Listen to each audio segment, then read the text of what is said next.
असे ठीक आहे, पण माझ्याही पेक्षा श्रेष्ठ जर कोण असेल या भूतलावरती तर ते कोण आहे? जगद्गुरु तुकोबाराय भंडाऱ्या डोंगरावर म्हणून आहे. बघा, तो धरणेकरी माझ्या ज्ञानेश्वर महाराजांची ख्याती ऐकून कल्याण करून घेण्यासाठी ज्ञानेश्वर महाराजांच्या दरबारामध्ये गेलेला आहे आणि तिथे गेल्याच्या नंतर ज्ञानेश्वर महाराजांना विनंती करत आहे, माझ्यावर काहीतरी कृपा करा. हा, असं बोलल्याच्या नंतर माझ्या ज्ञानेश्वर महाराजांनी त्याला म्हणावं, अरे मी काय सांगणार आहे, भंडाऱ्या डोंगरावरती जा. मग ते धरणेकरी जेव्हा जगद्गुरु तुकोबारांकडे गेलेला आहे तेव्हा माझ्या जगद्गुरु तुकोबारांनी उत्तर दिलं, महाराज, अरे ज्याने तुला माझ्याकडे पाठवलेलं आहे त्याच्या द्वारा काय कमी आहे? जयाची द्वारी सोन्याचा पिंपळ, अंगी ऐशे बळ रेडा बोले, अंगी ऐशे बळ रेडा बोले. अरे त्या ज्ञानेश्वर महाराजांचं किती महत्व आहे, किती वर्णन करू माझे तुकोबाराय म्हणतात. महाराज, जगद्गुरु तुकोबारायांनी ज्ञानेश्वर महाराजांचं वर्णन करावं याच्यात नवल नाहीये. जनाबाईंनी सुद्धा ज्ञानेश्वर महाराजांचं अभंगातून वर्णन केले.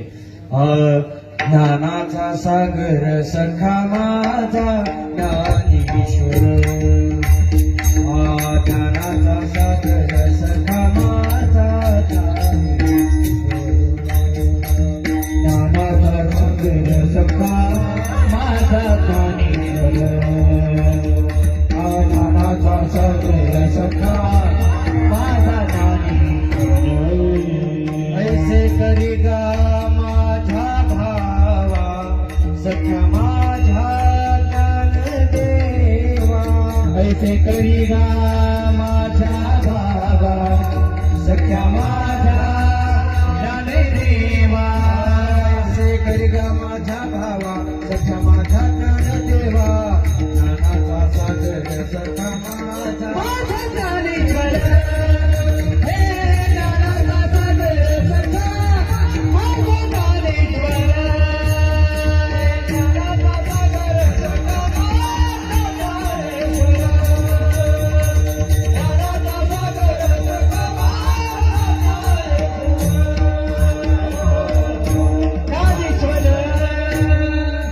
तुकोबारायांनी वर्णन केलं याच्यात नवल नाही. माझ्या जनाबाईंनी सुद्धा ज्ञानेश्वर महाराजांचं तोंड भरून वर्णन केलेलं आहे. त्याच्यानंतर बघा, नाथ महाराजांनी सुद्धा माझ्या ज्ञानेश्वर महाराजांचं वर्णन केलेलं आहे. किती गोड प्रमाण आहेत महाराज. कृपाळू उदार माझा ज्ञानेश्वर, कृपाळू उदार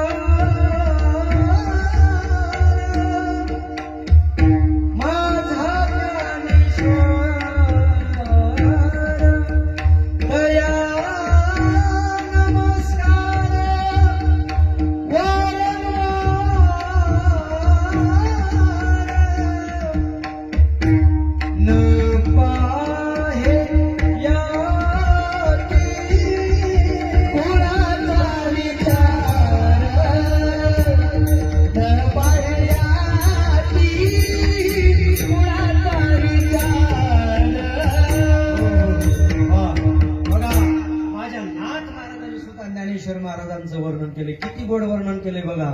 कृपाळू उदार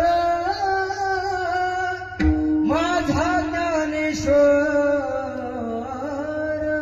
नाथ महाराजांनी वर्णन केले, जनाबाईंनी वर्णन केले, तुकोबारायांनी वर्णन केले, याच्यात नवल नाही. महाराज, माझ्या निळोबारायांनी सुद्धा वर्णन केले. काय निळोबारायांचा अभंग आहे बघा. काय अभंग आहे निळोबारायांचा? महिषी कुत्रामुखी बोलवणे श्रुती चालवणे भिंती बैसोनी. शेवट टटूक सांगतो तुम्हाला. निळामणी तीही संगेची तारणे कतरणे, तारणे दीन उद्धरणे नवल कोण नोहे हा सामान्य. महिमा संतांचा नैवेद्य हातीचा मूर्ती जेवी. निळोबारायांनी वर्णन केलं, याच्यात नवल नाही. महाराज, याच्या पुढे नामदेवराय आपल्या जवळचे, नामदेवरायांनी सुद्धा ज्ञानेश्वर महाराजांचं वर्णन केलेलं आहे.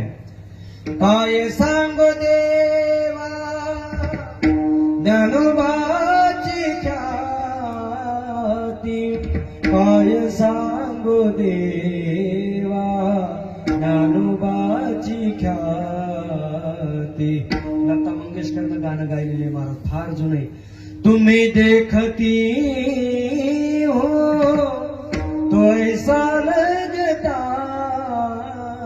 है, कि जैसे युगों से तुम्ही जानती हो, काय सांगू देवा ज्ञानोबाची ख्याती,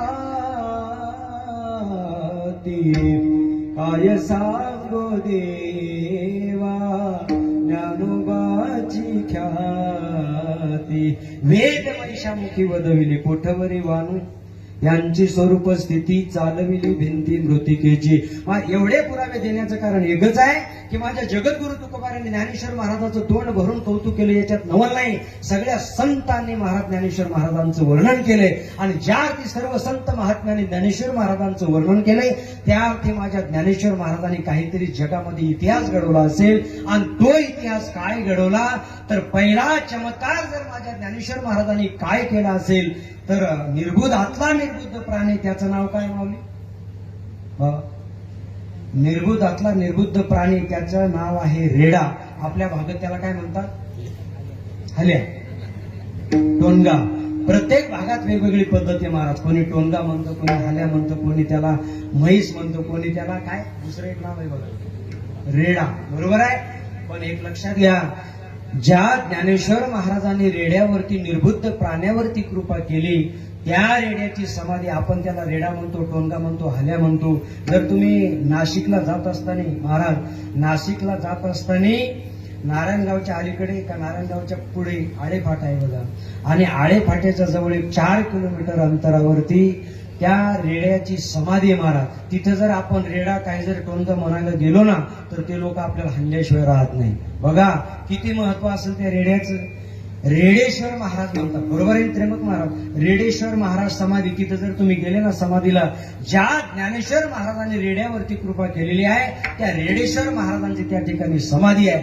कधी केली कृपा? जेव्हा या चौघा मंडळींना म्हणजे ज्ञानेश्वर महाराज असतील, निवृत्ती दादा असतील, मुक्ताबाई असेल आणि सोपान काका असतील, जेव्हा यांना शुद्धीपत्र आणण्यासाठी महाराज कुठं पाठवलं? हरिमहाराज पैठणला पाठवलं. आणि पैठणला गेल्याच्या नंतर त्या ठिकाणी महाराज माझे 4 भावंड त्या ठिकाणी गेलेले आहेत. पण काही ब्रह्मवृंद त्यांची खिली उडवत होते, काही नास्तिक लोक होते. त्यांना विचारलं कुठून आलात तुम्ही? त्यांनी सांगितलं आळंदीवरून आलो. काय नाव आहे तुमचं? निवृत्ती दादाने सांगितलं या देहाला निवृत्तीनाथ म्हणतात. तुमचं? ज्ञानेश्वर महाराज. तुम्ही? मुक्ताबाई. तुमचं नाव? सोपान काका. अरे नावं फार सुंदर आहेत तुमची. त्याच्यातला एक म्हटला, अरे नावावर काय जातो? माझ्या पखालीला जो हेला आहे त्या हेल्याचं नाव सुद्धा ज्ञानाचं आहे. पण माझ्या ज्ञानेश्वर महाराजांनी सांगितलं ज्ञानदेव म्हणे तोही माझा आत्मा. अरे तो आणि मी एकच आहे. त्याच्यातला एक म्हटला तो आणि रेडा आणि तो एक होऊ शकत नाही. तो म्हटला आहेच. पण म्हटलं कशावरून सिद्ध करायचं? जर त्याच्या पाठीवरती जर मारलं तर तुझ्या पाठीला लागल का? असं तो नास्तिकवादी ब्रह्मवृंद म्हणतोय बरं का. पण माझ्या ज्ञानेश्वर महाराजांनी सांगितलं, मार. एक म्हटलं अरे विचार काय करतो, मार त्या रेड्याच्या पाठीवर. महाराज एकाने आसूड घेतला आणि त्या रेड्याच्या पाठीवर 4-5 आसूड मारता क्षणी माझ्या ज्ञानेश्वर महाराजांच्या पाठीवर साक्षात